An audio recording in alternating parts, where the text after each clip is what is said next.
আসসালামু আলাইকুম। তো আজকে না বৃষ্টির দিনে আরও একটি ব্লগে তোমাদের স্বাগত।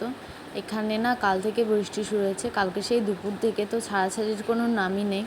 আর এই বাইরের দৃশ্যটা দেখো কত সুন্দর। আর এখানে না পরিটা উঠে পড়েছে। আর এখানে না ওর বাসি কাপড়টা আমি চেঞ্জ করে দিয়েছি, একটু মোটা কাপড় দিয়েছি যাতে ঠান্ডাটা না লাগে, ওই জন্য।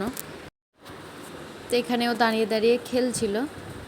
এরপর ওকে আমি সেরেলাক্স খাওয়াবো, পানি রেডি করে নিচ্ছি বোতলে।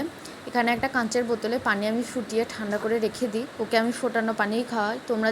তোমরা যারা নিজেদের বাবুদেরকে ফোটানো পানি খাওয়াও তারা এমন করতে পারো, প্রতিদিন না ফুটিয়ে বিছানাটাকে ইগনোর করো। আমি ওঠার সঙ্গে সঙ্গে ও উঠে পড়ে, তাই বিছানাটার এমন নোংরা অবস্থা। আর এখানে আমি লিটলসেরই বোতল ইউজ করি পানি খাওয়ানোর জন্য, ডাইপারটাও লিটলসেরই ব্যবহার করি, তোমরা চাইলে করতে পারো। এখানে ওর দাদি ওকে খাইয়ে দিচ্ছিলেন সেরেলাক্সটা, আর একে দেখো একদমই বিড়াল লাগছে।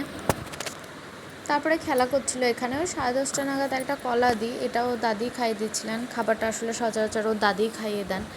ওকে দেশি কলা দিই আর কাঁঠালি কলা দিই, ওকে সিঙ্গাপুরিটা দিই না। ভিডিও কেমন লাগলো জানিও। Thanks for watching.